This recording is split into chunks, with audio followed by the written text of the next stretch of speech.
Title আর thumbnail দেখে নিশ্চয়ই বুঝেই গেছো কোথায় গেছিলাম। হ্যাঁ, বছরের প্রথমে চলে গেছিলাম পিকনিক করতে। আর আজকের ভিডিওটা করা জীবনের কিছু স্মৃতি গুছিয়ে রাখার জন্য, কারণ আজকের পিকনিকে গেছিলাম বন্ধুদের সাথে। কোথায় গেছিলাম সেটা নিশ্চয়ই টাইটেল আর থাম্বনেল দেখে বুঝে গেছো।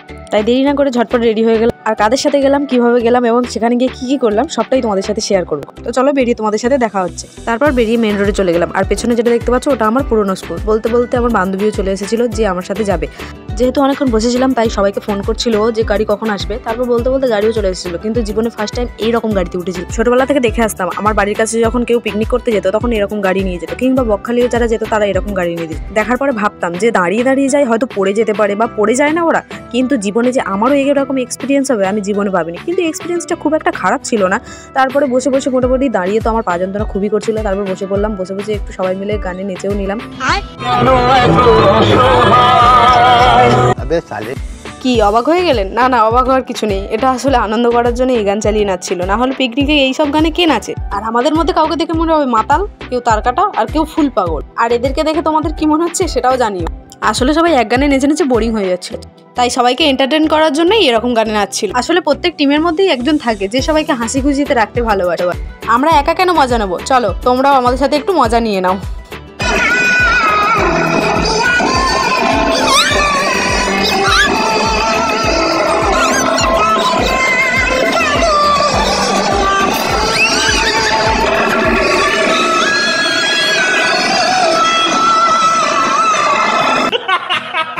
কি কেমন লাগলো? কিন্তু কেউ খারাপ ভেবো না, এটা আসলে মজা করেই নাচছিল। বন্ধুরা একসাথে বেরোলে এগুলো তো হবেই। আসলে আমিও ফার্স্ট টাইম বন্ধুদের সাথে দূরে কোথাও যাচ্ছিলাম, আর এই হাসি মজা আনন্দ করতে করতেই আমরা পৌঁছে গেছিলাম বকখালি। ওখানে গিয়ে দেখো প্রচুর লোকের সমাগম, প্রচুর। আসলে ডিসেম্বর আর জানুয়ারি মাসটাতে লোক প্রচুর আসে, বিশেষ করে 25শে ডিসেম্বর আর 1 জানুয়ারি। আর ওখানে গিয়ে সবার এত খিদে পেয়ে গেছিলো যে সবার আগে মুড়ি মাখিয়ে খাওয়া আরম্ভ হয়ে গেছিল। তাই মুড়ি মাখানোর জন্য সবকিছু কেটে নিচ্ছিলাম আমরা সবাই মিলে। মুড়ি মাখানোর জন্য গাজর, শসা, টমেটো, কাঁচা লঙ্কা, মটরশুঁটি এইগুলোই কাটা হচ্ছিল আর কি। আর একদিকে দুপুরের ভাতের জন্য সবজি কাটা হচ্ছে। আসলে ওখানে যেতে যেতে প্রায় 11টা বেজে গিয়েছিল, তাই সবার খুব খিদেও পেয়ে গেছিল। কিন্তু এদিকে ভাতও তো বসাতে হবে, তাই সবকিছু রেডিও করে নিচ্ছিল। আর একে দেখো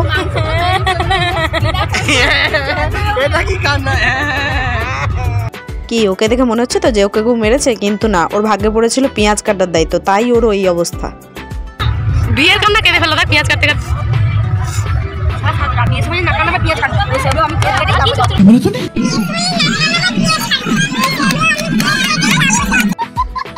ওদিকে আমাদের রান্নার কাজও শুরু হয়ে গিয়েছিল। এদিকে আমরা সবাই দাঁড়িয়েছিলাম, স্যারও দাঁড়িয়েছিল, কারণ আমাদের কাটাকুটি প্রায় শেষ হয়ে গেছিলো, শুধু লাস্টে আলু কাটতে বাকি ছিল। তাই এ দেখো আলু কাটছে, আরেকজনও আলু কাটতে বসে গিয়েছে। আজকের আমাদের মেনুতে ছিল ভাত, ডাল, আলু ভাজা, মাংস, চাটনি এবং লাস্টে মিষ্টি। সব কিছু রেডি হয়ে গিয়েছিল, শুধু আলু ভাজার আলুটা কাটতে বাকি ছিল, তাই ওরা আলু ভাজার আলুটা কাটছিল। ওদিকে ডালের জন্য ডাল চাপিয়ে দিয়েছিল, আর এদিকে মাংসের মধ্যে মশলা টসলা মাখিয়ে রেখেছিল। আপাতত আমাদের কাজ কমপ্লিট, তাই আমরা এদিকে নাচাগানা করছিলাম আর ওদিকে ওরা রান্না করছিল। আসলে ছেলেরা বলেছিল ছেলেরাই রান্না করবে, তাই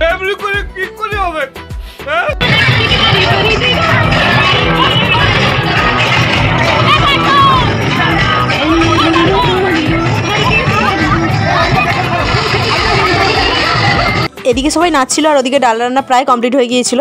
আসলে কোনো রান্নি নয়, আমাদের বন্ধু বান্ধবরাই রান্না বান্না করছিল। আমাদের কাজ ছিল সবকিছু কেটে জোগাড় করে দেওয়া। সেই মতো আমরা কেটে জোগাড় করে দিয়ে আমরা এদিকে চলে এসেছিলাম নাচাগানা করতে, আর ওরা রান্না করছিল। এখানে স্যার বসেছিল আর এখানে আমার বান্ধবী দুজন বসেছিল।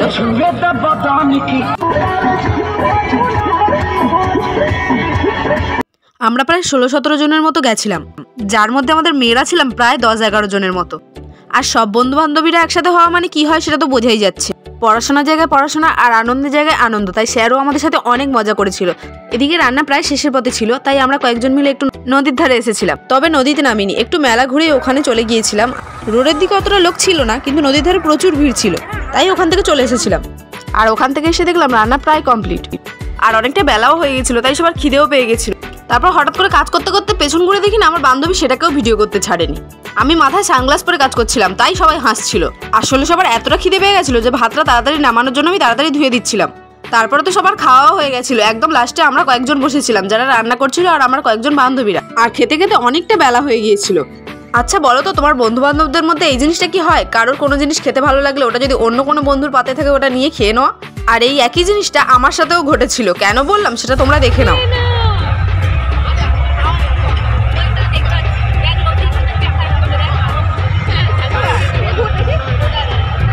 কি কিছু বুঝতে পারলে? আসলে আমার ডান দিকে একজনের পাশে যে বসেছিল ও একটু খেতে ভালোবাসে, আর ও যেগুলো খেতে ভালোবাসে সেগুলো আমার পাতেই ছিল, তাই ও আমার কাছ থেকে ওইভাবে চাইছিল। তবে ও যে একা করছে এরকম তা নয়, আমরাও অনেক সময় এরকম করি।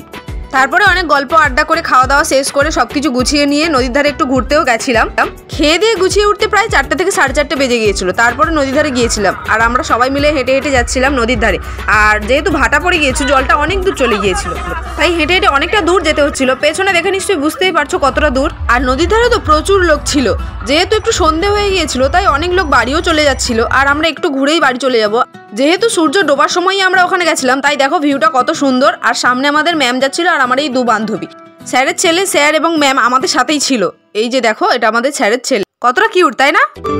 দিন পাল্টায়, রং বদলায়, অস্থির মন, হাতের মুঠোয় ফেরারি সময় শুধু শিহরণ, ছায়াপথ ধরে হাতছানি কার সেই পিছুটা, কার কথা মনে পড়ে। নদীর ধারে কিছু ফটো আর ভিডিও তুলে অনেকটা সন্ধ্যা হয়ে গিয়েছিল, তাই বাড়িও যেতে হবে। তাই ওখানেই সবাই কিছুক্ষণ ঘোরাঘুরি করে চলে এসেছিলাম। সন্ধ্যেও হয়ে গিয়েছিল আর সব গাড়িও বেরিয়ে যাচ্ছিল, আর আমাদের গাড়িটা বেরিয়ে আসছিল, তাই আমরা কিছুক্ষণ দাঁড়িয়েছিলাম সামনে। যেহেতু গাড়িটা ভেতরে আমরা উঠবো না, বাইরে থেকেই উঠবো, তাই গাড়িটা বেরিয়ে আসার জন্য আমরা কিছুক্ষণ ওয়েট করছিলাম। যেহেতু সন্ধ্যে হয়ে গিয়েছিল, সব গাড়িই বেরিয়ে যাচ্ছিলো, তাই একটু আমাদের গাড়িটা বেরোতেও লেট হচ্ছিল। কিছুক্ষণ দাঁড়িয়ে থাকার পরে আমাদের গাড়িটাও বেরিয়ে এসেছিল, কিন্তু এখানে উঠতে দেবে না, তাই আমাদের সামনে একটু এগিয়ে যেতে হবে। তাই সবাই মিলে হেঁটে হেঁটে গাড়ির পেছন পেছনে যাচ্ছিলাম, যেখান থেকে উঠবো সেখান অবধি। সারাদিন যেটুকু মজা আনন্দ করলাম সেটুকুই স্মৃতি হিসেবে গুছিয়ে রাখার জন্য ভিডিওটা করে রাখা। সব বন্ধুরা মিলে আর বেরোতে পারবো কিনা জানি না, কিন্তু আর না বেরোতে পারলেও আজকের দিনটা খুব আনন্দ করেছি। সন্ধ্যের টাইমে যেহেতু সবার এবার বাড়ি ফেরার পালা, তাই রাস্তায় অনেক ভিড় ছিল আর অনেক রাস্তার ধারে দোকানও বসেছিল। সেগুলো দেখতে দেখতে আর সবাই গল্প করতে করতে গাড়ির কাছেও চলে গেছিলাম এবং গাড়িতেও উঠে পড়েছিলাম। এবারে বাড়ি যাওয়ার পালা। তারপরে একে একে সবাই গাড়িতে উঠে পড়ছিলাম। বছরের প্রথম দিনটা বন্ধুদের সাথে বেশ ভালোই কাটলো। আজকের ভিডিওটা এই পর্যন্তই। কার কেমন লাগলো অবশ্যই জানিও। আর কারা কারা বন্ধুদের সাথে ঘুরতে যেতে ভালোবাসো তারাও অবশ্যই কমেন্ট করো। তারপর সবাই মিলে গাড়িতে উঠে পড়েছিলাম। আজকের ভিডিওটা এই পর্যন্ত। কার কেমন লাগলো অবশ্যই জানিও। দেখা হচ্ছে নেক্সট কোনো ভিডিওতে। ততক্ষণ ভালো থেকো, সুস্থ থেকো।